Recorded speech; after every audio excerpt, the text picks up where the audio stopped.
Hello everyone. दोस्तों, आप सभी का आपके अपने यूट्यूब चैनल पीसीएस माइंड पर स्वागत है। फ्रेंड्स, आज से हम स्टार्ट कर रहे हैं ई दृष्टि घटना चक्र को कवर करना। यहाँ पर हम एक साल के करंट अफेयर को कवर करेंगे। आप देख सकते हैं यह मैगजीन 2024 के लिए लेटेस्ट मैगजीन है। तो यहाँ से हम अपने एक साल के करंट अफेयर को कवर करने वाले हैं। यहाँ पर आप देख सकते हैं इस मैगजीन में 1 जनवरी 2023 से 10 जनवरी 2024 तक का पूरा करंट अफेयर यहाँ पर कवर किया गया है। इस मैगजीन के अंदर करंट अफेयर को सेक्शन वाइज कवर किया गया है। सबसे पहले है आपका नेशनल करंट अफेयर।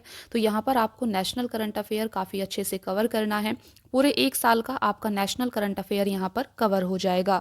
और आज की वीडियो में हम नेशनल करंट अफेयर की एक मैराथन क्लास लेंगे, जिसमें हम नेशनल करंट अफेयर को यहाँ पर कंप्लीट करेंगे। तो आज की क्लास आपकी मैराथन होने वाली है, जिसमें नेशनल करंट अफेयर को कंप्लीट किया जाएगा। इसीलिए आपको आज का वीडियो पूरा देखना है। नेशनल करंट अफेयर के बाद आपका एक क्लास इंटरनेशनल करंट अफेयर पर आएगा। ये भी आपकी एक मैराथन क्लास होगी। इस मैराथन क्लास में हम इंटरनेशनल करंट अफेयर को कवर करेंगे। देन इकोनॉमिक्स के करंट अफेयर पर आपका एक वीडियो आएगा। देन साइंस एंड टेक के करंट अफेयर पर एक वीडियो आएगा। इसी तरह से 4-5 वीडियो के पूरे मैराथन क्लास में हम इस मैगजीन को कवर करेंगे, जिससे आपको इधर उधर ना जाना पड़े, क्योंकि आपका एग्ज़ाम काफ़ी करीब है। देखिए, आपका एग्ज़ाम आने वाला है। अभी 11 फरवरी को आपका आरओ का एग्ज़ाम होने वाला है, और इसके बाद 17 मार्च को आपका यूपी पीसीएस का प्रीलिम्स होने वाला है। इनके अलावा भी काफ़ी सारे एग्ज़ाम हैं आपके, जिनकी आप तैयारी कर रहे होंगे। तो फ्रेंड्स, आपके एग्ज़ाम से पहले यहाँ पर हम इस मैगज़ीन को कंप्लीट करेंगे। आपको अपना सपोर्ट हमें देना है, वीडियो को लाइक करना है। चलिए फिर स्टार्ट करते हैं आज की क्लास। आज की क्लास में हम नेशनल करंट अफेयर को कवर करेंगे। तो आप यहाँ पर देख सकते हैं। देखिए, सबसे पहली न्यूज़ है आपके सामने स्वच्छ सर्वेक्षण 2023। तो यहाँ पर आप देख सकते हैं 11 जनवरी 2024 को राष्ट्रपति द्रौपदी मुर्मू ने स्वच्छ सर्वेक्षण 2023 के परिणाम घोषित किए हैं। स्वच्छ सर्वेक्षण 2023 में 4,477 शहरों का आकलन किया गया है, जिसमें 61 छावनी और 88 गंगा किनारे बसे शहर या नगर शामिल हैं।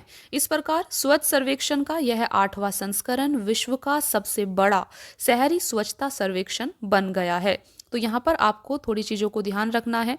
तो इस बार का स्वच्छ सर्वेक्षण 2023, इसका यह कौन सा संस्करण था? तो यह 8वां संस्करण था, और यह 8वां संस्करण विश्व का सबसे बड़ा शहरी स्वच्छता सर्वेक्षण भी बन गया है। तो यहाँ पर आपने आंकड़े देखे, कितनी चीज़ों को यहाँ पर शामिल किया गया था। और 11 जनवरी 2024 को राष्ट्रपति द्रौपदी मुर्मू के द्वारा इस स्वच्छ सर्वेक्षण के परिणाम घोषित किए गए हैं।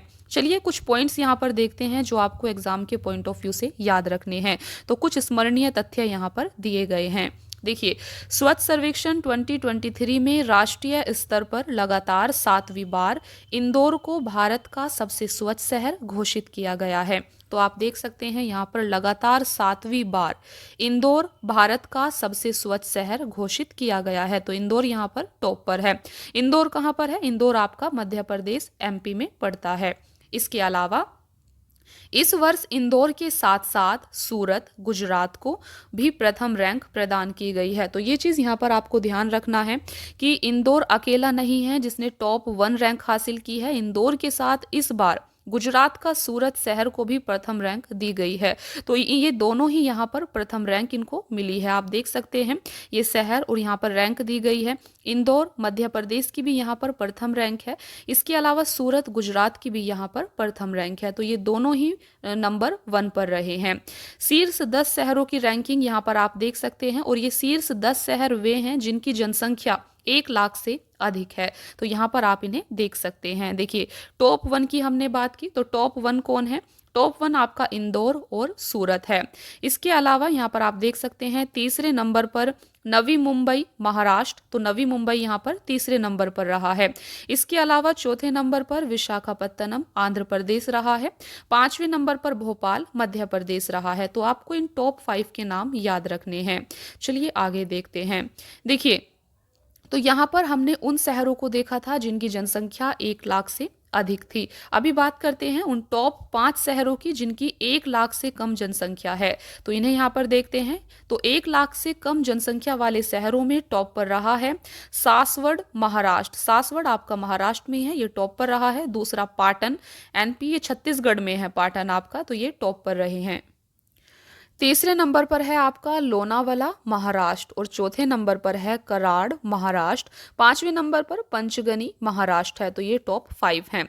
इसके अलावा यहाँ पर आप टॉप 5 राज्य भी देख सकते हैं। टॉप 5 स्टेट कौन से हैं? तो पहले नंबर पर महाराष्ट्र रहा है, दूसरे नंबर पर मध्य प्रदेश, तीसरे नंबर पर छत्तीसगढ़, चौथे नंबर पर ओडिशा और पांचवें नंबर पर तेलंगाना रहा है। ये टॉप 5 स्टेट हैं इस रिपोर्ट में। यहाँ पर कुछ नोट करके दिया गया है। देखिए 27 राज्यों की सूची में उत्तर प्रदेश का 9वां स्थान है, जबकि बिहार 15वें स्थान पर रहा है।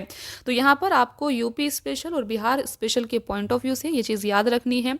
उत्तर प्रदेश की यहाँ पर कौन सी रैंक आई है? तो उत्तर प्रदेश 9वें स्थान पर रहा है, जबकि बिहार 15वें स्थान पर रहा है। तो आपको ये चीज़ ध्यान रखनी है। बात करते हैं टॉप 5 गंगा नगर की। ऐसे गंगा नगर जो गंगा के किनारे बसे हुए हैं, उनकी रैंकिंग की बात करते हैं। तो यहाँ पर ऐसे नगरों में सबसे नंबर 1 पर रहा है वाराणसी उत्तर प्रदेश, दूसरे नंबर पर प्रयागराज रहा है उत्तर प्रदेश में, तीसरे नंबर पर बिजनौर रहा है उत्तर प्रदेश में ही है, चौथे नंबर पर हरिद्वार रहा है उत्तराखंड में है और पांचवें नंबर पर कन्नौज उत्तर प्रदेश रहा है। तो ये ऐसे शहर हैं जो गंगा के किनारे बसे हुए हैं। देखिए तो आप देख सकते हैं, आपको इन टॉप 5 को याद रखना होगा यूपी स्पेशल के पॉइंट ऑफ व्यू से, अगर आप यूपी का एग्जाम देने जा रहे हैं। देखिए इसके अलावा मध्य प्रदेश स्थित महू छावनी को भारत की सबसे स्वच्छ छावनी घोषित किया गया है। अगर आपसे पूछा जाता है भारत की सबसे स्वच्छ छावनी किसे घोषित किया गया है, तो ये आपकी मध्य प्रदेश स्थित महू छावनी होगी। इसके अलावा 1 लाख से अधिक जनसंख्या श्रेणी में शीर्ष 20 शहरों में उत्तर प्रदेश के केवल एक शहर नोएडा 14वां स्थान को स्थान प्राप्त हुआ है। तो 1 लाख से अधिक जनसंख्या की श्रेणी में टॉप 20 शहरों में उत्तर प्रदेश का केवल एक शहर है नोएडा। इस श्रेणी में गाजियाबाद को 38वां, अलीगढ़ को 40वां, वाराणसी को 41वां, लखनऊ को 44वां और फिरोजाबाद को 52वां, प्रयागराज को 71वां स्थान प्राप्त हुआ है। चंडीगढ़ को सर्वश्रेष्ठ सफाई मित्र सुरक्षित शहर घोषित किया गया है। ये भी आपको ध्यान रखना है। सर्वश्रेष्ठ सफाई मित्र सुरक्षित शहर किसे घोषित किया गया है? तो ये चंडीगढ़ को घोषित किया गया है। इसके अलावा कचरा मुक्त शहरों की स्टार रेटिंग प्रोटोकॉल के तहत नोएडा उत्तर प्रदेश को 5 स्टार शहर के रूप में प्रमाणित किया गया है।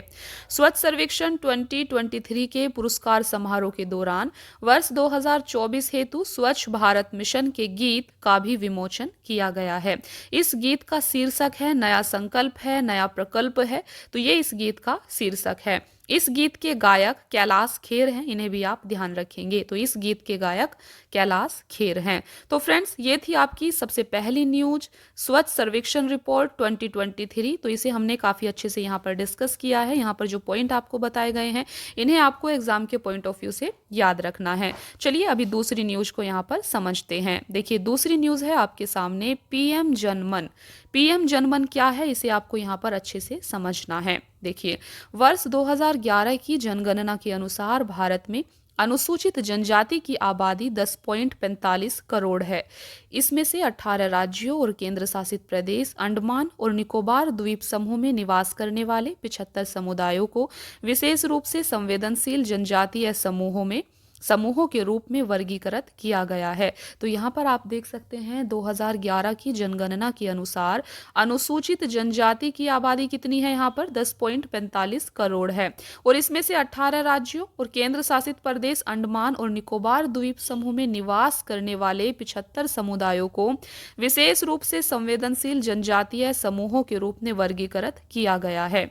इन समूहों को सामाजिक, आर्थिक एवं शैक्षिक क्षेत्रों में असुरक्षा का सामना करना पड़ रहा है।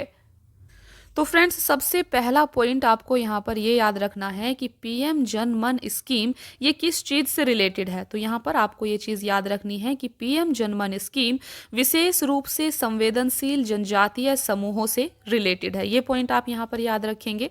इसके अलावा केंद्रीय वित्त मंत्री निर्मला सीतारमन ने अपने बजट भाषण 2023-24 में विशेष रूप से संवेदनशील इन जनजातीय समूहों की सामाजिक आर्थिक स्थितियों में सुधार लाने के लिए प्रधानमंत्री पीवीटीजी विकास मिशन प्रारंभ किए जाने की घोषणा की थी। अनुसूचित जनजातियों के लिए विकास कार्य योजना के तहत अगले 3 वर्षों में इस मिशन को लागू करने के लिए 15,000 करोड़ रुपए की राशि उपलब्ध कराए जाने की घोषणा भी की गई थी।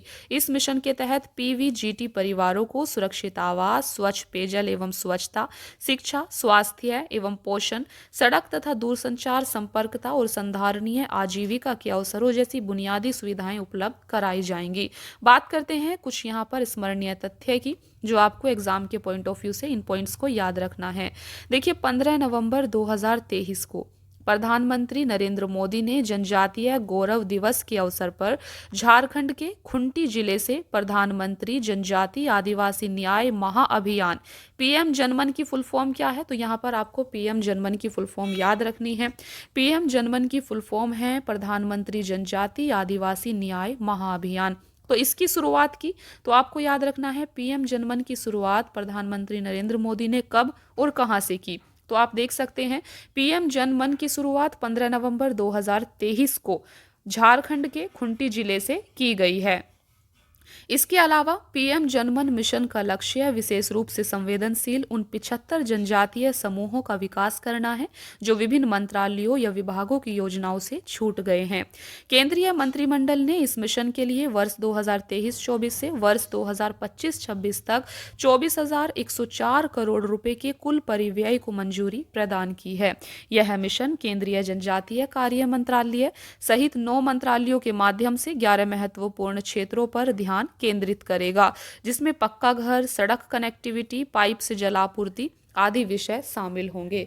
इसके अलावा इस मिशन के लिए केंद्रीय जनजातीय कार्य मंत्रालय नोडल एवं समन्वयक मंत्रालय होगा, जबकि अन्य 8 मंत्रालय या विभाग अपने क्षेत्र विशेष से जुड़ी पहलों को लागू करेंगे। इस मिशन से देश के 220 जिलों की 22,500 से अधिक बस्तियों में निवासित 28 लाख से अधिक लोग लाभान्वित होंगे। इस मिशन से देश के 18 राज्यों और अंडमान एवं निकोबार द्वीप समूह में पीवीटीजी की सामाजिक आर्थिक स्थिति में सुधार होगा। 25 दिसंबर 2023 से केंद्रीय जनजातीय कार्य मंत्रालय ने पीएम जनमन के तहत एक सूचना, शिक्षा और संचार अभियान की शुरुआत भी की है। इस अभियान को जागरूकता बढ़ाने और पीवीटीजी बहुल जनजातीय बस्तियों में सरकारी योजनाओं की 100% पहुंच सुनिश्चित करने के लिए प्रारंभ किया गया है।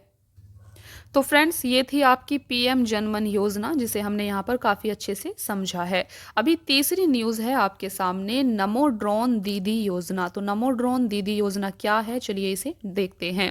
तो यहाँ पर आप देख सकते हैं भारत उर्वरकों फर्टिलाइजर्स का दूसरा सबसे बड़ा उत्पादक है। आपको याद रखना है भारत फर्टिलाइजर का दूसरा सबसे बड़ा उत्पादक है, लेकिन प्राकृतिक संसाधनों जैसे गैस, फास्फेटिक एवं पोटास खनिजों इत्यादि की अपर्याप्त उपलब्धता के कारण यह उर्वरकों का दूसरा सबसे बड़ा आयातक भी है। तो आप देख सकते हैं भारत फर्टिलाइजर्स का दूसरा सबसे बड़ा उत्पादक होने के बावजूद भी दूसरा सबसे बड़ा आयातक भी है।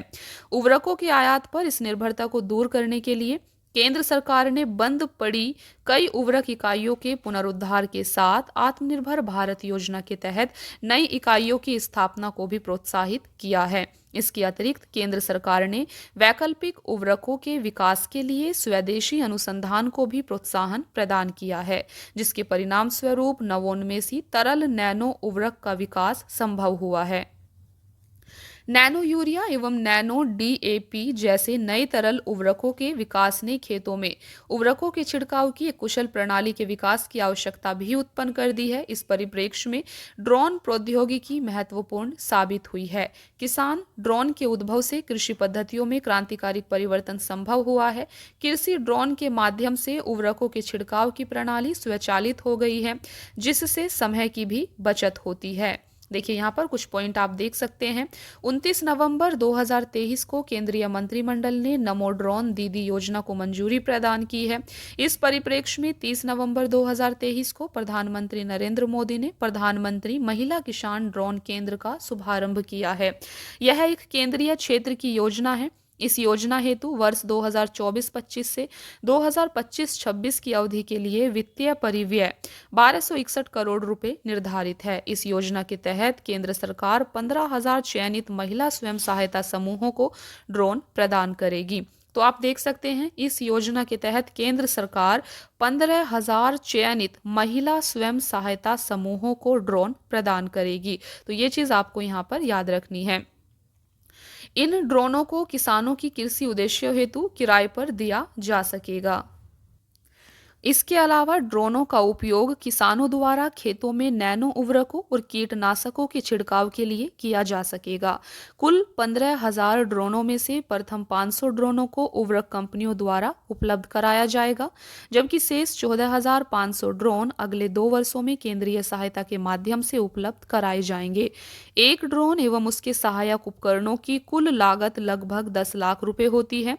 महिला स्वयं सहायता समूहों को ड्रोन की 80% लागत केंद्रीय वित्तीय सहायता के माध्यम से प्राप्त होगी। इसके अलावा इस योजना के तहत प्रत्येक चयनित महिला स्वयं सहायता समूहों में से एक सदस्य को ड्रोन पायलट प्रशिक्षण प्रदान किया जाएगा, जबकि समूह के किसी अन्य सदस्य को ड्रोन तकनीशियन या सहायक के रूप में प्रशिक्षित किया जाएगा। स्पष्ट है कि इस योजना के तहत ग्रामीण महिलाओं को ड्रोन संचालन में प्रशिक्षित करके उन्हें ड्रोन दीदी में रूपांतरित किया जाएगा। ज्ञातव्य है कि प्रधानमंत्री ने 15 अगस्त 2023 को 77वें स्वतंत्रता दिवस के अवसर पर अपने संबोधन में ड्रोन दीदी योजना की घोषणा की थी। तो ये थी आपकी ये न्यूज़। देखिए यहाँ पर हमने डिस्कस किया है अभी नमो ड्रोन दीदी योजना को। तो नमो ड्रोन दीदी योजना के बारे में आपको इन पॉइंट्स को याद रखना है। चलिए देखते हैं नेक्स्ट न्यूज़। नेक्स्ट है आपके सामने 5 राज्यों में विधानसभा चुनाव 2023। काफ़ी इंपॉर्टेंट है। आप सभी ने देखा था कि 5 राज्यों में विधानसभा चुनाव हुए थे, तो इनमें क्या सब चीज़ें हैं जो आपके एग्जाम में पूछी जा सकती हैं, उन्हें हम यहाँ पर डिस्कस करेंगे। देखिए भारतीय संविधान के आर्टिकल 172(1) के साथ पठित अनुच्छेद 324 तथा जन प्रतिनिधित्व अधिनियम 1951 की धारा 15 के तहत प्रदत्त प्राधिकार एवं शक्तियों के प्रयोग के माध्यम से भारत निर्वाचन आयोग राज्यों की विधानसभा की वर्तमान अवधि की समाप्ति से पूर्व नई विधानसभा के गठन के लिए स्वतंत्र, निष्पक्ष, सहभागी, सुगम, समावेशी और सुरक्षित निर्वाचन संपन्न कराने के लिए प्रतिबद्ध है। इसी संवैधानिक आवश्यकता के दृष्टिगत हाल ही में 5 राज्यों, 5 कौन कौन से राज्य हैं तो छत्तीसगढ़, मध्य प्रदेश, मिजोरम, राजस्थान एवं तेलंगाना में विधानसभा चुनाव संपन्न हुए हैं। तो इन 5 राज्यों में चुनाव अभी आपके हुए थे। कौन कौन से 5 राज्य हैं? छत्तीसगढ़, मध्य प्रदेश, मिजोरम, राजस्थान और तेलंगाना। इनके नाम भी आपको ध्यान रखना है। चलिए बात करते हैं अलग अलग इनकी। सबसे पहला है आपके सामने छत्तीसगढ़ विधानसभा चुनाव। देखिए संसदीय एवं विधानसभा निर्वाचन क्षेत्रों के परिसीमन आदेश 2008 के अनुसार छत्तीसगढ़ विधानसभा में कुल 90 सीटें हैं। सबसे पहले ये पॉइंट आपको याद रखना है, छत्तीसगढ़ विधानसभा में कुल कितनी सीट है तो यहाँ पर कुल 90 सीट है। इनमें से 10 सीटें अनुसूचित जातियों SC के लिए और 29 सीटें अनुसूचित जनजातियों ST के लिए आरक्षित हैं। भारत निर्वाचन आयोग द्वारा जारी अधिसूचना के तहत राज्य में नई विधानसभा के गठन के लिए 2 चरणों में चुनाव करवाने की घोषणा की गई है। चरण 1 के अंतर्गत 20 विधानसभा निर्वाचन क्षेत्रों में मतदान 7 नवंबर 2023 को संपन्न हुआ है, जबकि चरण 2 के अंतर्गत 70 विधानसभा निर्वाचन क्षेत्रों में मतदान 17 नवंबर 2023 को संपन्न हुआ है।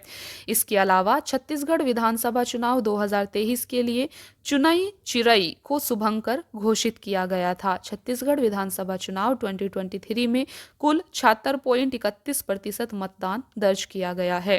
छठी छत्तीसगढ़ विधानसभा के गठन के लिए हुए चुनाव के परिणाम 3 दिसंबर 2023 को घोषित किए गए थे।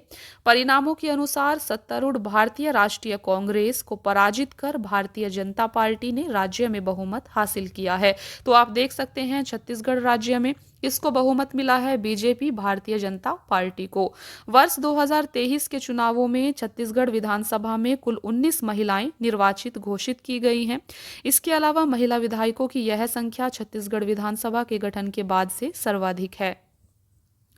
13 दिसंबर 2023 को रायपुर स्थित साइंस कॉलेज मैदान में आयोजित समारोह में विष्णुदेव साय ने छत्तीसगढ़ के नए मुख्यमंत्री के रूप में शपथ ग्रहण की है। तो फ्रेंड्स यहाँ पर आपको याद रखना है, विष्णुदेव साय छत्तीसगढ़ के यहाँ पर नए मुख्यमंत्री बने हैं।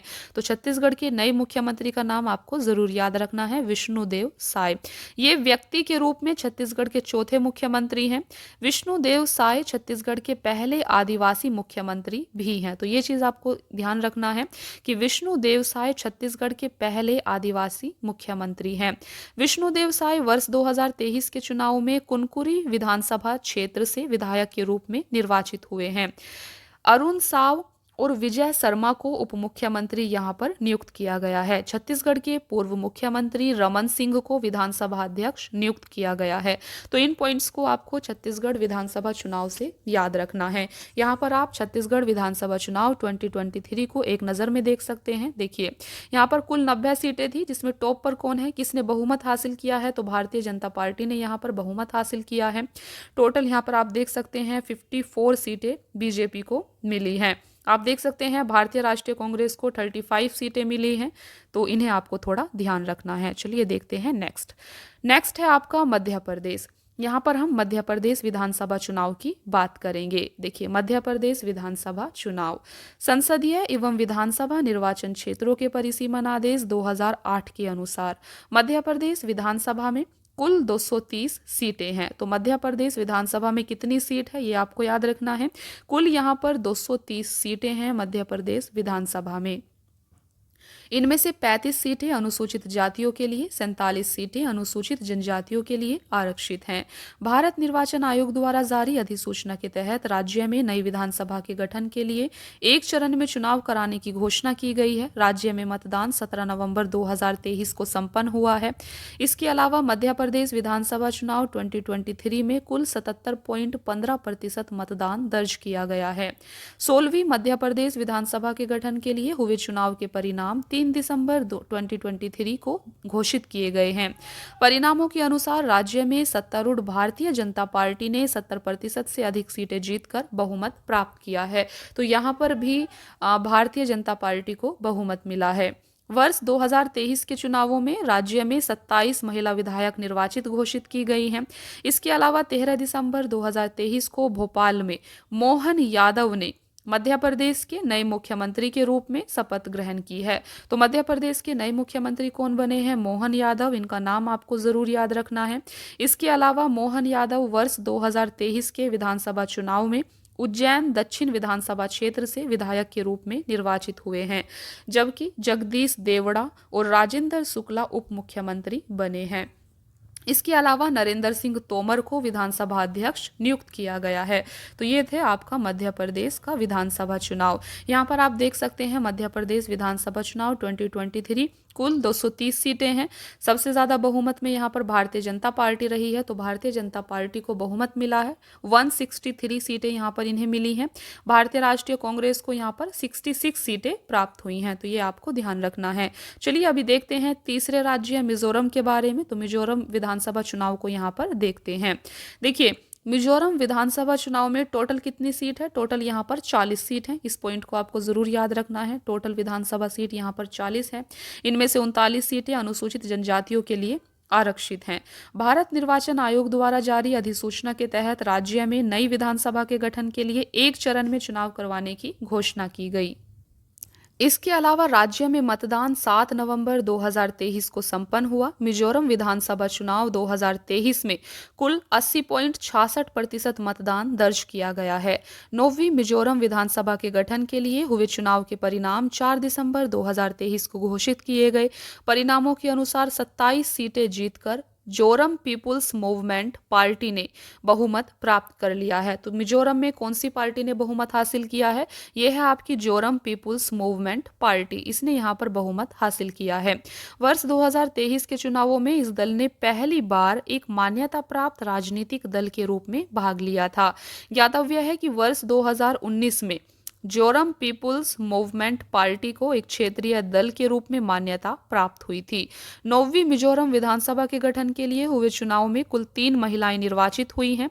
वर्ष 1972 में मिजोरम विधानसभा के गठन के बाद से यह पहला अवसर है जब एक से अधिक महिला का चुनाव विधानसभा सदस्य के रूप में हुआ है। 8 दिसंबर 2023 को जीपीएम पार्टी के नेता लाल दुहोमा, तो जीपीएम पार्टी के नेता कौन है, लाल दुहोमा ने मिजोरम के मुख्यमंत्री के रूप में शपथ ग्रहण की है। इनका नाम आपको जरूर याद रखना है।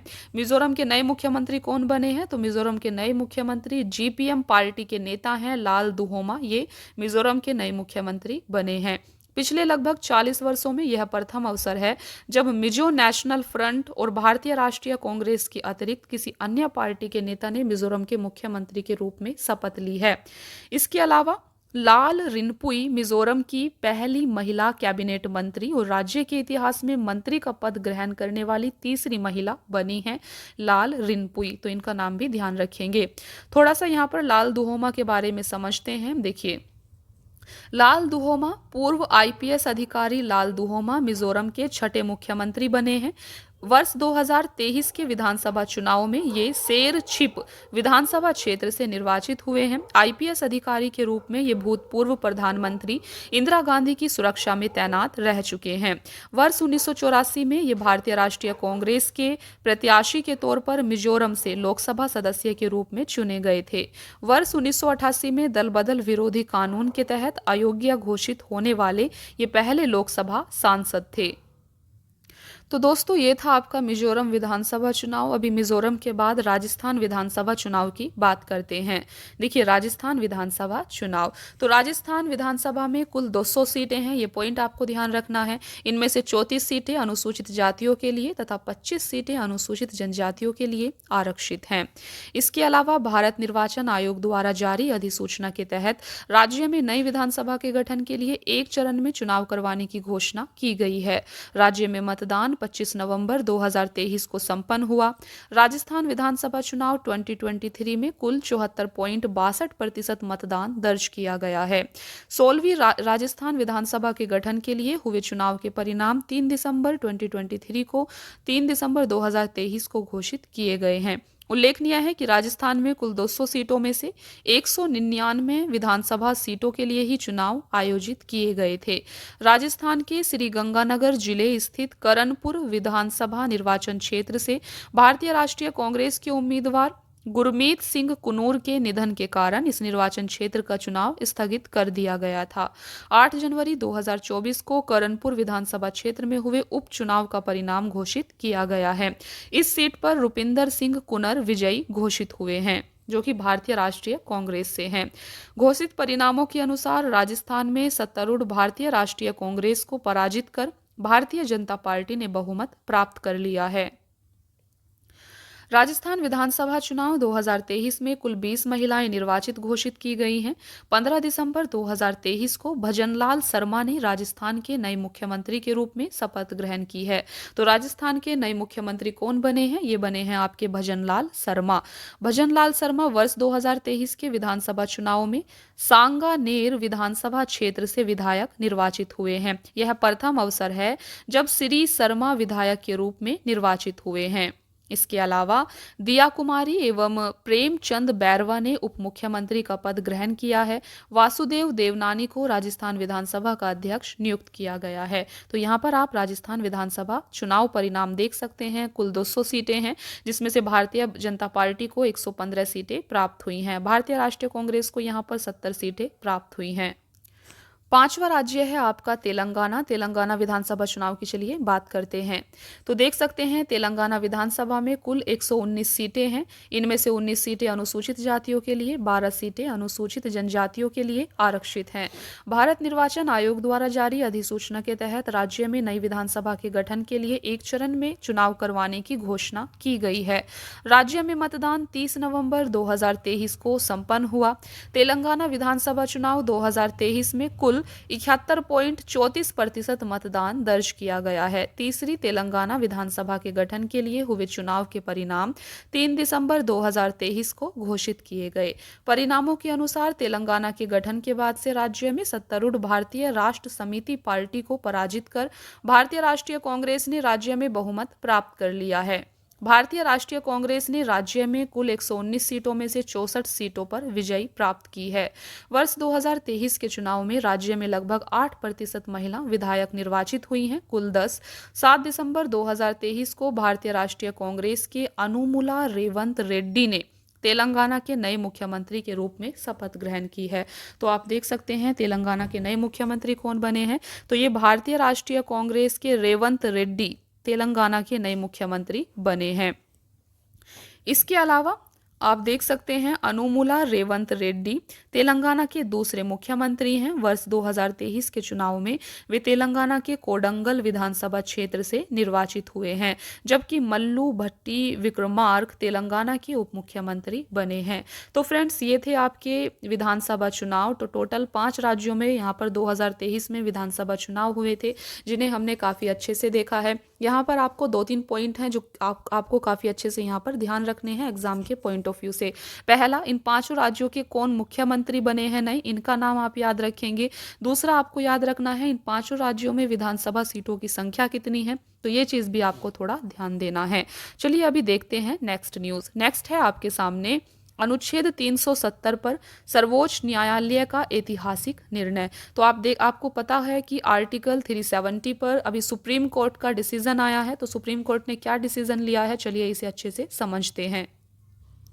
देखिए, भारतीय संविधान के अनुच्छेद 370 के तहत जम्मू और कश्मीर को विशेष दर्जा प्रदान किया गया था। वर्ष 1949 में इसे अस्थायी प्रावधान के रूप में संविधान में जोड़ा गया था। अनुच्छेद 370 के तहत भारत की संसद जम्मू और कश्मीर के संदर्भ में केवल सीमित विषयों पर ही कानून बना सकती थी। अनुच्छेद 370 के कारण ही भारतीय संविधान के अधिकांश अनुच्छेद जम्मू और कश्मीर पर लागू नहीं होते थे। तो ये चीज आप सभी जानते हैं।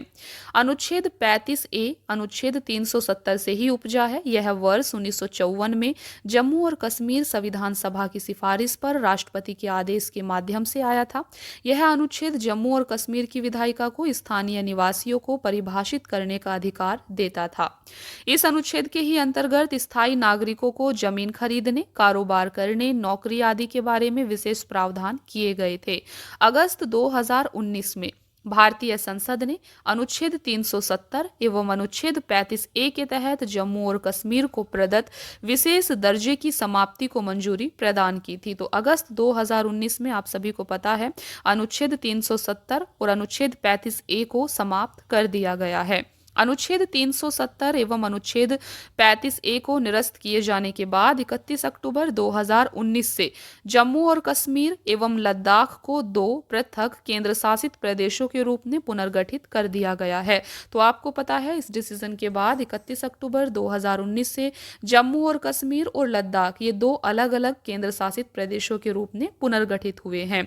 बात करते हैं कुछ यहाँ पर पॉइंट्स की जो आपको एग्जाम के पॉइंट ऑफ व्यू से ध्यान रखना है। देखिए, 11 दिसंबर 2023 को भारत के सर्वोच्च न्यायालय सुप्रीम कोर्ट ने 5-0 के सर्वसम्मत फैसले में केंद्र सरकार द्वारा संविधान के अनुच्छेद 370 एवं अनुच्छेद 35A को निरस्त करने के निर्णय को वैध ठहराया है। इस संविधान पीठ में जस्टिस DY चंद्रचूड़ जो कि अध्यक्ष रहे, इनके अलावा justice SK Kaul, justice Sanjiv Khanna, justice BR Gavai तथा जस्टिस सूर्यकांत शामिल थे। सर्वोच्च न्यायालय के अनुसार 5 अगस्त 2019 को हुआ निर्णय संवैधानिक एकीकरण को बढ़ाने के उद्देश्य से लिया गया था, न कि इसका उद्देश्य विघटन था।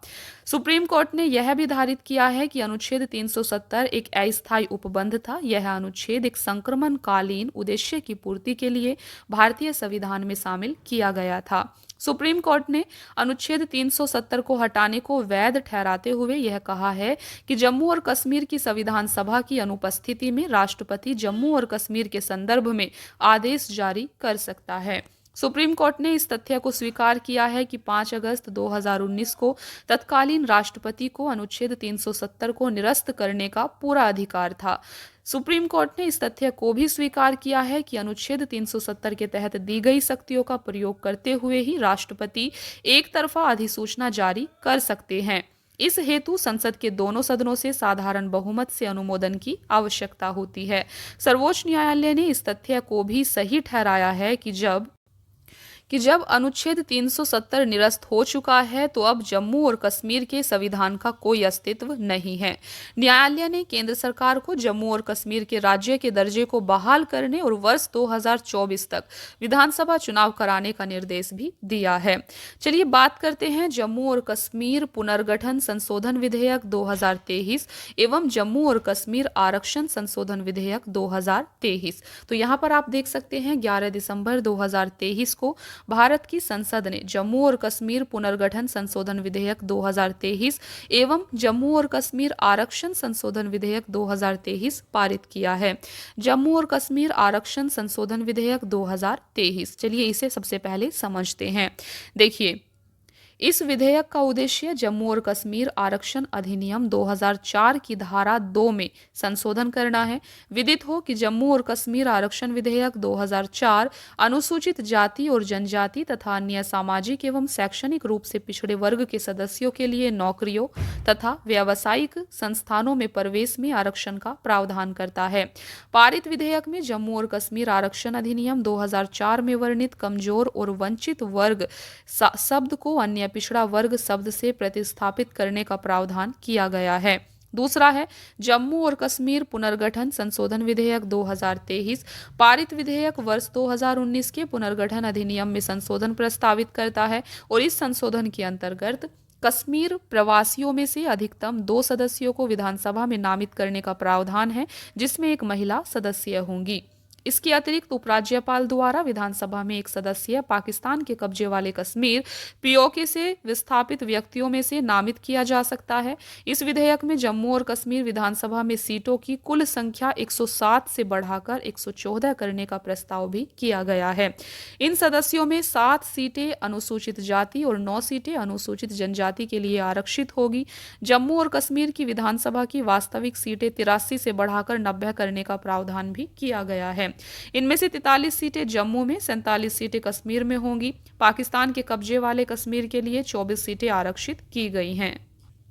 इसके अलावा नेक्स्ट है आपका जम्मू और कश्मीर पुनर्गठन द्वितीय संशोधन विधेयक 2023। 12 दिसंबर 2023 को यह लोकसभा द्वारा पारित किया गया।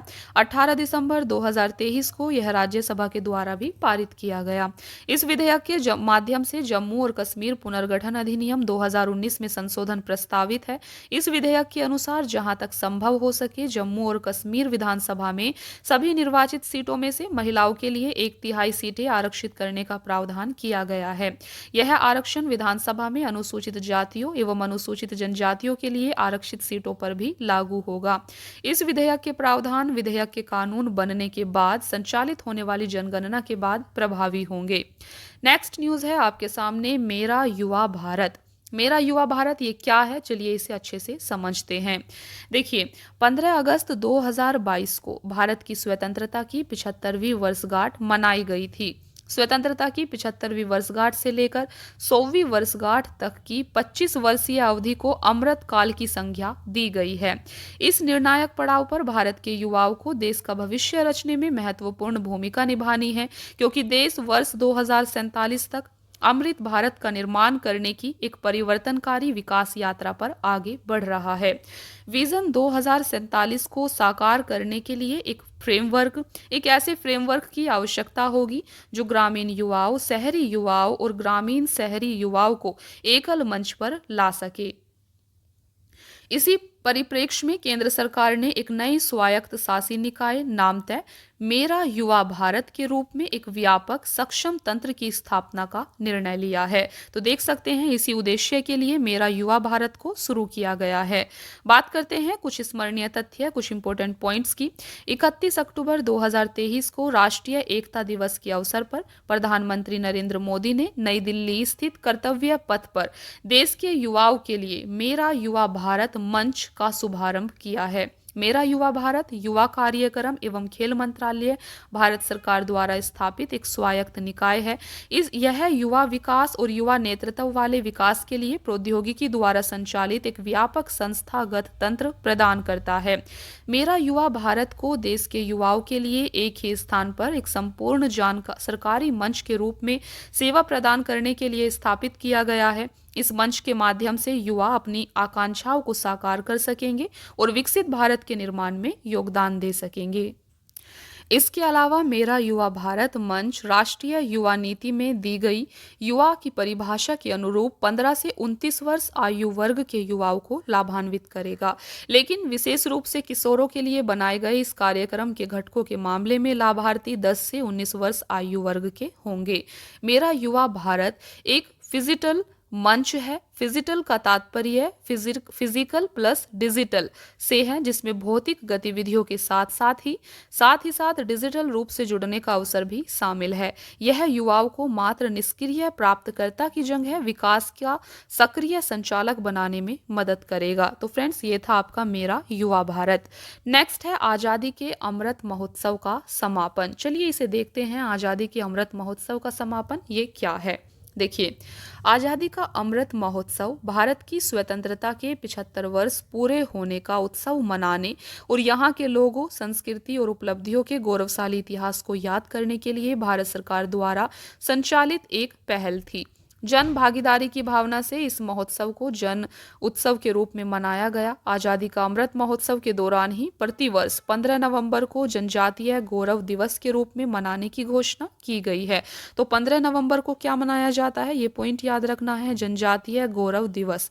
इसी अवधि के दौरान प्रतिवर्ष 26 दिसंबर को साहिबजादा जोरावर सिंह और साहिबजादा फतेह सिंह की शहादत की याद में वीर बाल दिवस के रूप में मनाने की घोषणा भी की गई है 26 दिसंबर को। आजादी का अमृत महोत्सव के दौरान ही प्रतिवर्ष 14 अगस्त को विभाजन विभीषिका स्मृति दिवस के रूप में मनाने की घोषणा भी की गई है। तो इन्हें आपको अच्छे से ध्यान रखना है। देखिए, 14 अगस्त को विभाजन विभीषिका स्मृति दिवस भी मनाया जाएगा। बात करते हैं कुछ इंपॉर्टेंट पॉइंट्स की। देखिए, 31 अक्टूबर 2023 को प्रधानमंत्री नरेंद्र मोदी ने राष्ट्रीय एकता दिवस के अवसर पर नई दिल्ली स्थित कर्तव्य पथ पर मेरी माटी मेरा देश अभियान की अमृत कलश यात्रा के समापन समारोह में भाग लिया। इस कार्यक्रम के साथ ही आजादी के अमृत महोत्सव का समापन भी हो गया। तो आजादी के अमृत महोत्सव का समापन कौन से कार्यक्रम के साथ हुआ है? मेरी माटी मेरा देश। उल्लेखनीय है कि आजादी के अमृत महोत्सव की आधिकारिक शुरुआत 12 मार्च 2021 को हुई थी। आजादी का अमृत महोत्सव के समापन के अवसर पर प्रधानमंत्री ने शीर्ष प्रदर्शन करने वाले 3 राज्यों और केंद्र शासित प्रदेशों के साथ साथ मंत्रालयों और विभागों को आजादी का अमृत महोत्सव पुरस्कार प्रदान किया है। आजादी का अमृत महोत्सव के दौरान उत्कृष्ट प्रदर्शन करने वाले, ये आप देख सकते हैं, टॉप 3 स्टेट और केंद्र शासित प्रदेश हैं जम्मू और कश्मीर, गुजरात और हरियाणा एवं राजस्थान। तो ये टॉप परफॉर्मर्स देखिए। तो फ्रेंड्स, ये तीनों राज्य हैं, यहाँ पर शीर्ष 3 राज्य हैं जिन्होंने उत्कृष्ट प्रदर्शन किया है। इसके अलावा आजादी का अमृत महोत्सव के दौरान उत्कृष्ट प्रदर्शन करने वाले शीर्ष 3 मंत्रालय हैं केंद्रीय विदेश मंत्रालय, केंद्रीय रक्षा मंत्रालय, केंद्रीय रेल मंत्रालय एवं केंद्रीय शिक्षा मंत्रालय। 31 अक्टूबर 2023 को प्रधानमंत्री नरेंद्र मोदी ने नई दिल्ली स्थित कर्तव्य पथ पर अमृत महोत्सव स्मारक का शिलान्यास किया। आजादी का अमृत महोत्सव के स्मरण में इस स्मारक का शिलान्यास किया गया है। चलिए यहाँ पर देखते हैं मेरी माटी मेरा देश क्या है। तो मेरी माटी मेरा देश, मेरी माटी मेरा देश एक देशव्यापी और लोक अभिमुख अभियान है जिसे भारत की स्वतंत्रता के 75 वर्ष पूर्ण होने के उपलक्ष्य में आयोजित किया गया था। यह आजादी के अमृत महोत्सव का समापन कार्यक्रम था। इस अभियान का आयोजन 9 अगस्त से 31 अक्टूबर 2023 के मध्य केंद्रीय युवा कार्यक्रम और खेल मंत्रालय और केंद्रीय संस्कृति मंत्रालय द्वारा किया गया। यह अभियान उन वीरों एवं वीरांगनाओं को श्रद्धांजलि स्वरूप आयोजित किया गया जिन्होंने देश के लिए सर्वोच्च बलिदान दिया है। इस अभियान की टैगलाइन थी मिट्टी को नमन, वीरों को वंदन। नेक्स्ट है नमो भारत ट्रेन, भारत की पहली रैपिड रेल सेवा। चलिए देखते हैं नमो भारत ट्रेन के बारे में। यह भारत की पहली रैपिड रेल सेवा है। देखिए, नई विश्व स्तरीय परिवहन अवसंरचना के निर्माण के माध्यम से देश में क्षेत्रीय कनेक्टिविटी को रूपांतरित करने के प्रधानमंत्री के विजन के अनुरूप क्षेत्रीय रैपिड ट्रांजिट प्रणाली का विकास किया गया है। Regional rapid transit system RRTS राष्ट्रीय राजधानी क्षेत्र में क्षेत्रीय नोड्स को जोड़ने वाली एक नई रेल आधारित प्रणाली है। यह एक समर्पित, उच्च गति, उच्च क्षमता से युक्त आरामदायक यात्री परिवहन सेवा है। यह देश में एक शहर से दूसरे शहर तक सुरक्षित, विश्वसनीय एवं आधुनिक आवागमन की सुविधा प्रदान करेगी। RRTS मेट्रो रेल से भिन्न है क्योंकि इसे अपेक्षाकृत लंबी दूरी तक यात्रा करने वाले यात्रियों के लिए विकसित किया गया है। RRTS की गति मेट्रो रेल से लगभग 3 गुनी अधिक होती है। इसमें मेट्रो रेल की तुलना में कम ठहराव होते हैं। आरआरटीएस पारंपरिक रेलवे से अलग है क्योंकि यह एक समर्पित पथ पर उच्च गति के साथ विश्वसनीय उच्च आवृत्ति वाली एक बिंदु से दूसरे बिंदु तक क्षेत्रीय यात्रा को सुगम बनाती है। राष्ट्रीय राजधानी क्षेत्र के विभिन्न महत्वपूर्ण नगरों को आपस में जोड़ने के लिए 8 आरआरटीएस गलियारों के विकास की सिफारिश की गई थी।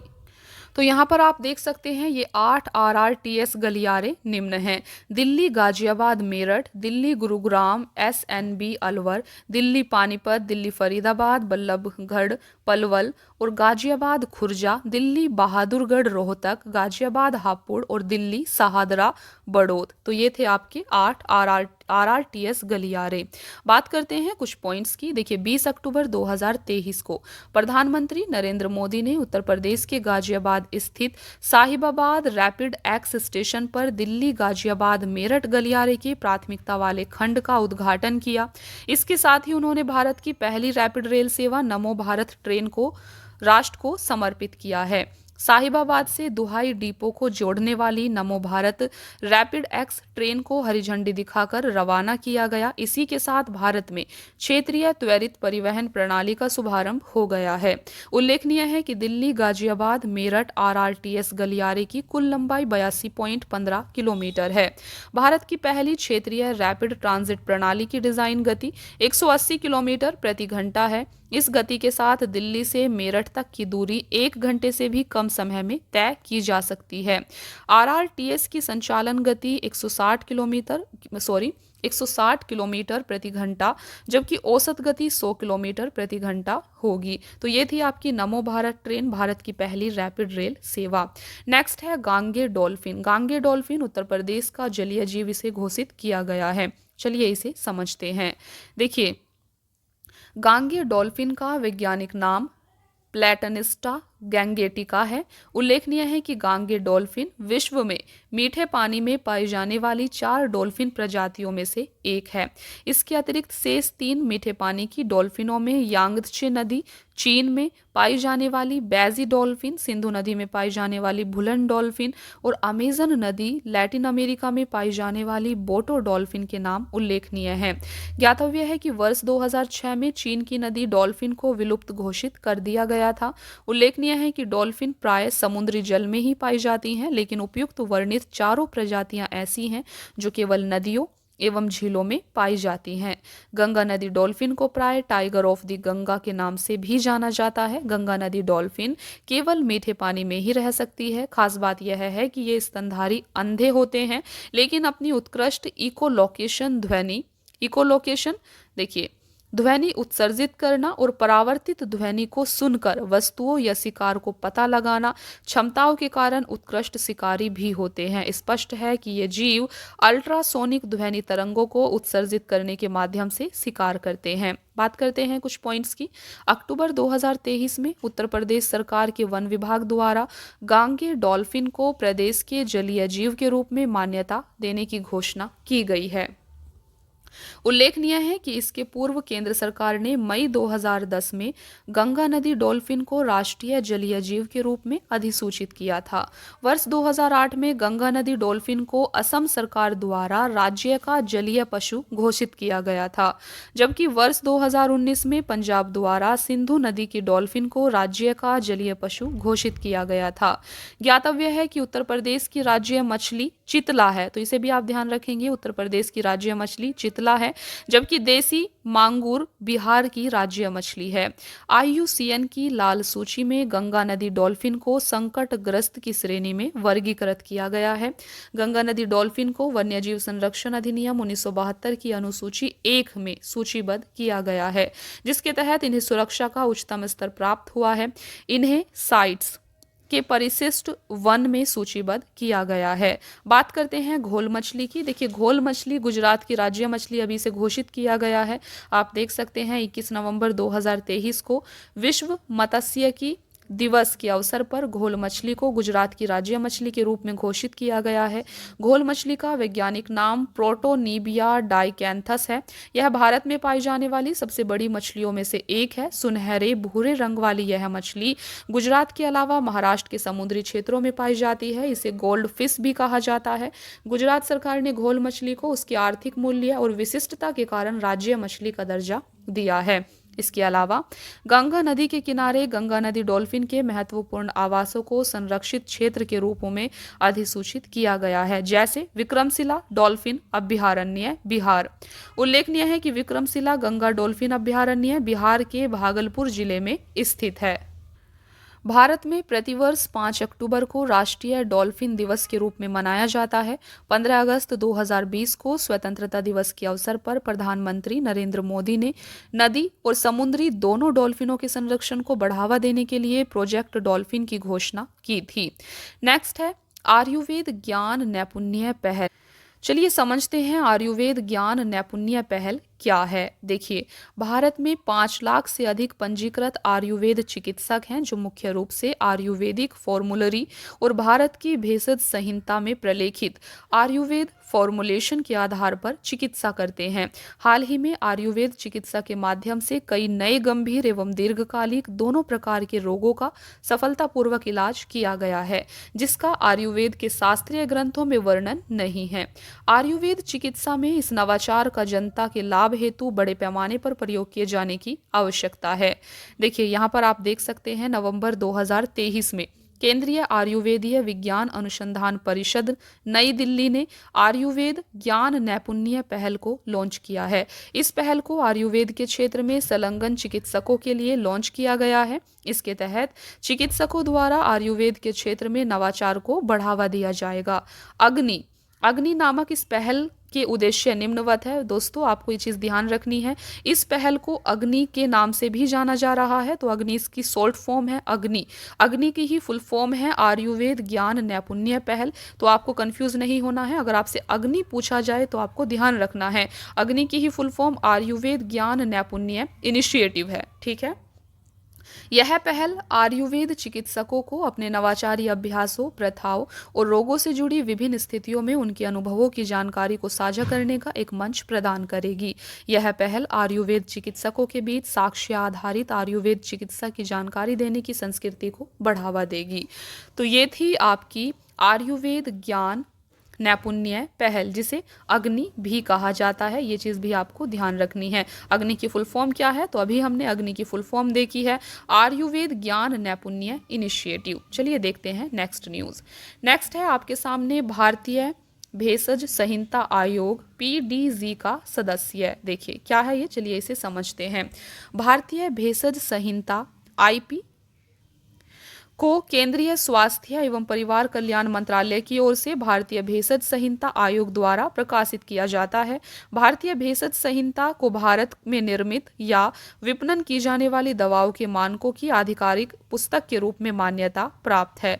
भारतीय भेषज संहिता आयोग केंद्रीय स्वास्थ्य एवं परिवार कल्याण मंत्रालय का एक स्वायत्त संस्थान है। देश में दवाओं के मानकों को निर्धारित करने के लिए इस आयोग का गठन किया गया है। तो आप देख सकते हैं। बात करते हैं कुछ इंपॉर्टेंट पॉइंट की। देखिए, 3 से 4 अक्टूबर 2023 को फार्माकोपियल वार्ता समूह की वार्षिक बैठक का आयोजन हैदराबाद में संपन्न हुआ। यह अमेरिका, यूरोप एवं जापान के बाहर आयोजित PDG की प्रथम बैठक थी। साथ ही ये वर्ष 2019 के बाद से प्रतिभागियों की व्यक्तिगत उपस्थिति वाली प्रथम बैठक थी। इस बैठक के दौरान भारतीय भेषज संहिता आयोग को PDG के स्थायी सदस्य के रूप में शामिल किया गया है। ज्ञातव्य है कि PDG के सदस्यों में IPC के अतिरिक्त यूरोपीय फार्माकोपिया, जापानी फार्माकोपिया और अमेरिकी फार्माकोपिया शामिल है, जबकि विश्व स्वास्थ्य संगठन WHO इस समूह में एक पर्यवेक्षक के रूप में कार्य करता है। PDG में IPC के शामिल होने से अंतर्राष्ट्रीय मंच पर भारतीय भेषज संहिता की दृश्यता विजिबिलिटी में उल्लेखनीय वृद्धि होगी। यह IPC को एक प्रगतिशील भेषज संहिता आयोग के रूप में स्थापित करेगा, जो वैश्विक मानकों के अनुरूप दवाओं की गुणवत्ता मानकों को डिजाइन करता है।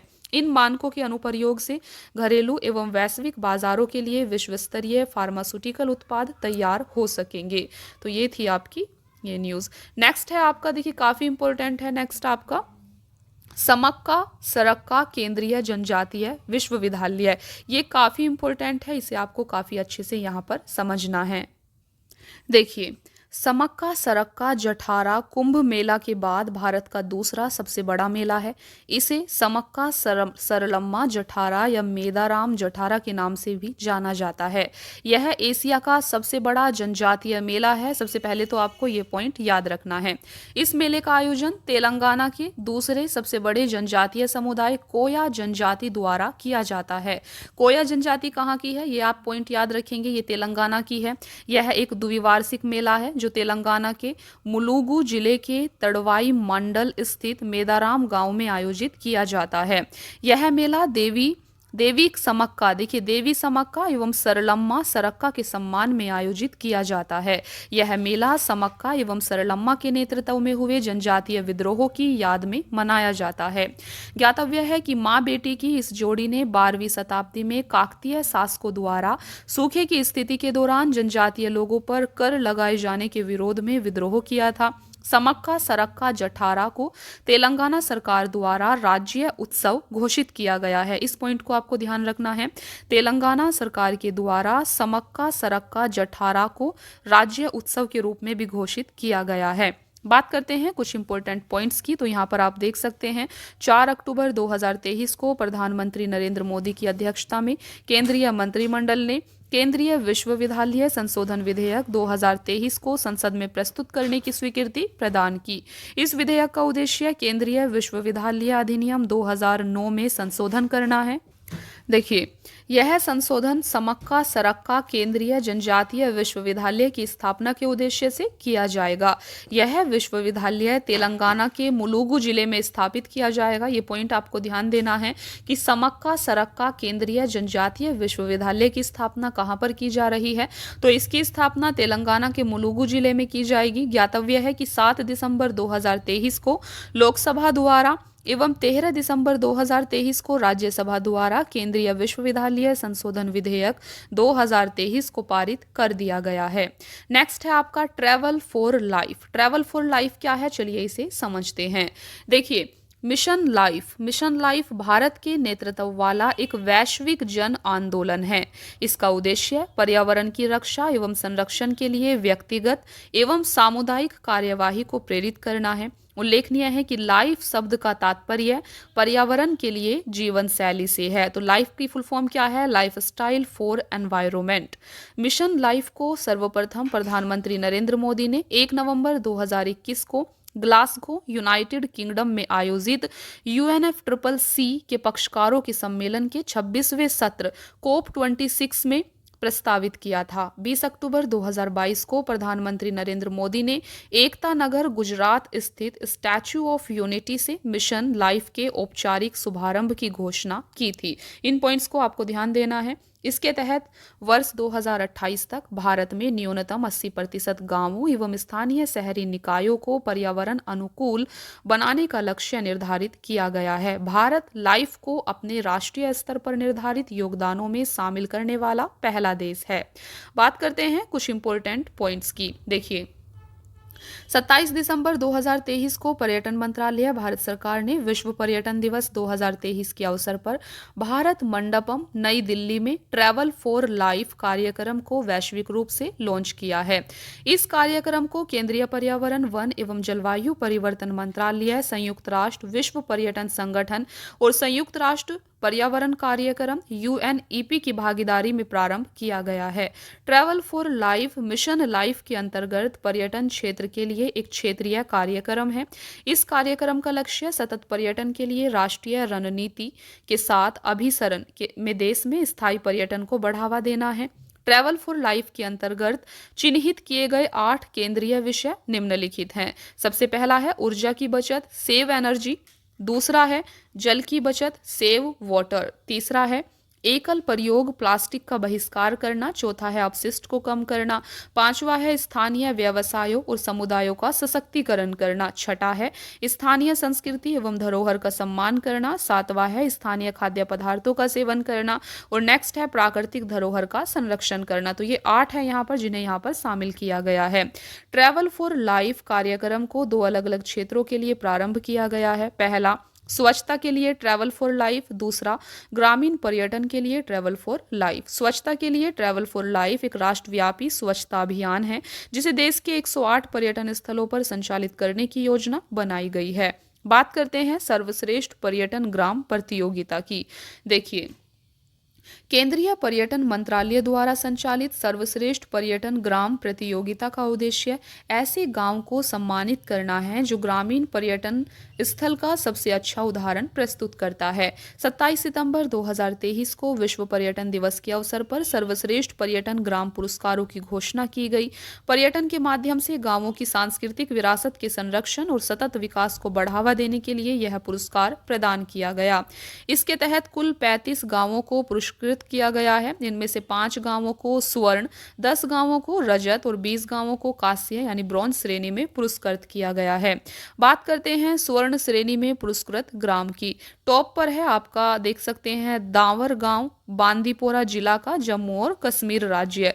आप देख सकते हैं केंद्र शासित प्रदेश, तो जम्मू और कश्मीर केंद्र शासित प्रदेश का जिला बांदीपोरा का दावर गांव यहाँ पर टॉप पर रहा है। दूसरा उत्तराखंड के पिथौरागढ़ के सरमोली गांव जो है ये टॉप पर है। तीसरा मिजोरम के ममित जिले के रेइक, ये आपका टॉप पर रहा है। केरल के इडुक्की जिले का कथनालूर और मध्य प्रदेश के पन्ना जिले का मंडला, तो ये आपके स्वर्ण श्रेणी में पुरस्कृत गांव हैं जो टॉप 5 हैं। इसके अलावा रजत श्रेणी में पुरस्कृत गांवों में उत्तर प्रदेश का कुरोना ग्राम शामिल है, तो ये पॉइंट आपको ध्यान रखना है। देखिए, नेक्स्ट न्यूज़ है भारत ऑर्गेनिक्स ब्रांड। तो भारत ऑर्गेनिक्स ब्रांड क्या है, चलिए समझते हैं। 25 जनवरी 2023 को multi state cooperative societies act 2002 के तहत राष्ट्रीय सहकारी ऑर्गेनिक्स लिमिटेड को पंजीकृत किया गया था। उल्लेखनीय है कि 11 जनवरी 2023 को प्रधानमंत्री नरेंद्र मोदी के नेतृत्व में केंद्रीय मंत्रिमंडल द्वारा राष्ट्रीय सहकारी ऑर्गेनिक्स लिमिटेड के गठन को मंजूरी प्रदान की गई थी। प्रधानमंत्री नरेंद्र मोदी के सहकार से समृद्धि विजन के अनुरूप भारत को जैविक उत्पादों में विश्व में अग्रणी बनाने हेतु राष्ट्रीय सहकारी ऑर्गेनिक्स लिमिटेड की स्थापना एक राष्ट्रीय स्तर की बहुराज्यीय सहकारी समिति के रूप में की गई है। NCOL का लक्ष्य जैविक खेती करने वाले किसानों और उत्पादक संगठनों को बाजार तक सीधी पहुंच प्रदान करते हुए उपज पर मुनाफे में वृद्धि करना है। राष्ट्रीय सहकारी ऑर्गेनिक लिमिटेड का मुख्यालय आनंद, गुजरात में है, तो ये पॉइंट भी ध्यान रखना है। देखिए, 8 नवंबर 2023 को राष्ट्रीय सहकारी ऑर्गेनिक्स लिमिटेड द्वारा नई दिल्ली में सहकारिता के माध्यम से जैविक उत्पादों को बढ़ावा देना विषय पर राष्ट्रीय संगोष्ठी का आयोजन किया गया था। NCOL द्वारा आयोजित इस राष्ट्रीय संगोष्ठी के मौके पर केंद्रीय गृह एवं सहकारिता मंत्री अमित शाह द्वारा भारत ऑर्गेनिक्स ब्रांड के 6 उत्पादों को जारी किया गया। 8 नवंबर 2023 से ही ऑर्गेनिक अंडर वन रूफ विचार के साथ सभी ऑर्गेनिक उत्पादों के एक रिटेल आउटलेट नेटवर्क की भी शुरुआत की गई है। नेक्स्ट है आपका एकात्मता की मूर्ति। तो एकात्मता की मूर्ति क्या है, चलिए इसे देखते हैं। देखिए, आदि शंकर, जिन्हें आदि शंकराचार्य के नाम से भी जाना जाता है, 8वीं शताब्दी के भारतीय वैदिक विद्वान थे। वे अद्वैत के समर्थक थे। ये पॉइंट काफी इंपॉर्टेंट है। आदि शंकराचार्य किसके समर्थक थे, तो ये अद्वैत के समर्थक थे। अर्थात व्यक्तिगत आत्मा की एकात्मकता के सिद्धांत को मानते थे। इनका जन्म केरल राज्य के कालड़ी ग्राम में एक नंबूदारी ब्राह्मण परिवार में हुआ था। इन्होंने श्रृंगेरी, पुरी, द्वारका, बद्रीनाथ स्थित 4 मठों की स्थापना की। ब्रह्मा सूत्र, भाष्य और वेदांत स्कूल पर एक मौलिक पाठ उनकी उत्कृष्ट कृतियों में शामिल है। बात करते हैं कुछ इंपॉर्टेंट पॉइंट्स की। देखिए, 21 सितंबर 2023 को मध्य प्रदेश के तत्कालीन मुख्यमंत्री शिवराज सिंह चौहान ने एकात्मता की मूर्ति स्टैच्यू ऑफ वननेस का अनावरण किया। स्टैच्यू ऑफ वननेस का अनावरण किया गया है कहाँ पर, मध्य प्रदेश। इस मूर्ति का अनावरण ओंकारेश्वर में आयोजित शंकर वतरणम नामक एक समारोह के दौरान किया गया था। इस अवसर पर श्री चौहान ने अद्वैत लोक संग्रहालय का भी शिलान्यास किया है। आचार्य शंकर संग्रहालय भी इसे कहा जा रहा है। आचार्य शंकर की एक बहुधातु प्रतिमा आचार्य शंकर संग्रहालय तथा आचार्य शंकर अंतर्राष्ट्रीय अद्वैत वेदांत संस्थान से युक्त इस बहुसंरचनात्मक परिसर का नाम एकात्म धाम निर्धारित किया गया है। एकात्मता की मूर्ति आदि गुरु शंकराचार्य की एक विशाल प्रतिमा है। ये पॉइंट आपके लिए जरूरी है, आपको याद रखना है। एकात्मता की मूर्ति स्टैच्यू ऑफ वननेस किसको समर्पित है? आदि गुरु शंकराचार्य को। यह प्रतिमा मध्य प्रदेश के खंडवा जिले की पुनासा तहसील के अंतर्गत ओंकारेश्वर में मानधाता पर्वत पर स्थापित की गई है। इस प्रतिमा की ऊंचाई 108 फीट है। इस प्रतिमा में आदि शंकराचार्य को चलने की मुद्रा में दर्शाया गया है। यह प्रतिमा कांस्य, मिश्र धातु, टिन, सीसा से निर्मित है। यह प्रतिमा 54 फीट ऊंचे एक आसन के ऊपर स्थित है जो 27 फीट ऊंचे कमल की पंखुड़ी सदृश आधार पर टिका हुआ है। यह प्रतिमा इस प्रकार निर्मित की गई है कि यह 500 वर्षों से भी अधिक समय तक खड़ी रह सकती है। इस प्रतिमा का वैचारिक स्केच प्रसिद्ध भारतीय चित्रकार वासुदेव कामथ ने तैयार किया है। इसी स्केच के आधार पर ही सोलापुर महाराष्ट्र के कुशल मूर्तिकार भगवान रामपुरे ने एकात्मता की मूर्ति का निर्माण किया है। भारत में स्थापित अन्य प्रमुख मूर्तियां निम्नलिखित हैं। आप देख सकते हैं statue of unity. Statue of unity आपकी गुजरात में है। तिरुवल्लुवर प्रतिमा तमिलनाडु में है। गोमटेश्वर प्रतिमा कर्नाटक में है। हनुमान मूर्ति नई दिल्ली में है। भगवान मुरुगन प्रतिमा तमिलनाडु में है। मुरुदेश्वर की भगवान शिव की प्रतिमा कर्नाटक में है।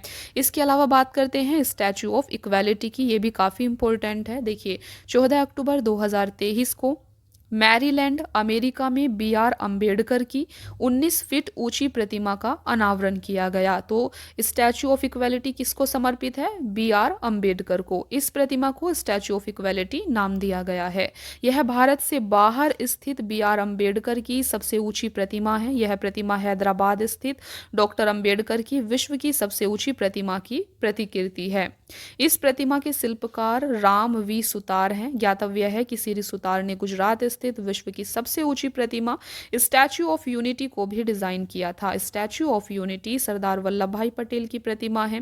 ज्ञातव्य है कि अप्रैल 2023 में तेलंगाना के तत्कालीन मुख्यमंत्री के चंद्रशेखर राव ने भारत में स्थित बी.आर. अंबेडकर की सबसे ऊंची प्रतिमा का अनावरण किया था। हैदराबाद में स्थित इस कांस्य प्रतिमा की ऊंचाई 125 फीट है।